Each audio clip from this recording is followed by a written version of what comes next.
مزید رپورٹ کر گئے حیات بلوچ۔ جی حیات بلوچ، کیا تفصیلات اس حوالے سے؟ ٹاؤن مومن آباد کا علاقہ ہے۔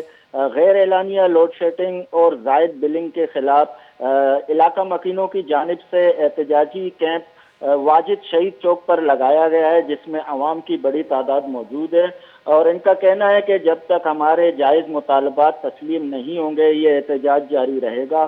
عوام نے کے الیکٹرک کی متعدد گاڑیوں کو بھی اپنے قبضے میں لے کر احتجاجی کیمپ کے پاس کھڑے کروا دیے۔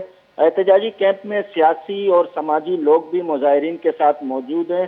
ابھی تک کے الیکٹرک کی جانب سے کوئی نمائندہ ان سے مذاکرات کرنے بھی نہیں آیا ہے۔ ان کے مطالبات یہ ہیں کہ یہ غیر اعلانیہ لوڈ شیڈنگ جو کہ 8 گھنٹے 12 گھنٹے بجلی نہیں ہوتی ہے، اور اس میں ان کو پریشانی کا بہت سامنا ہے۔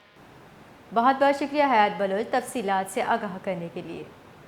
یکے گرم اور دومی لوڈ شیڈنگ محلوق پریشان کتا محلوقانی زند عذاب جوڑ کتا کراچیا اور رنگی ٹاؤن شہریاں بیچارے لوڈ شیڈنگ اور اوور بلنگ خلاف زہر شانی درشان کتا لیس محلوق کے الیکٹرک کے باسی گاڑی ہوتی قبضے زرتگاں زہر شانی کنوں کا لوٹ کتا کہ میں لوٹ من نگداں ای زہر شانی اما حلاس نکنی۔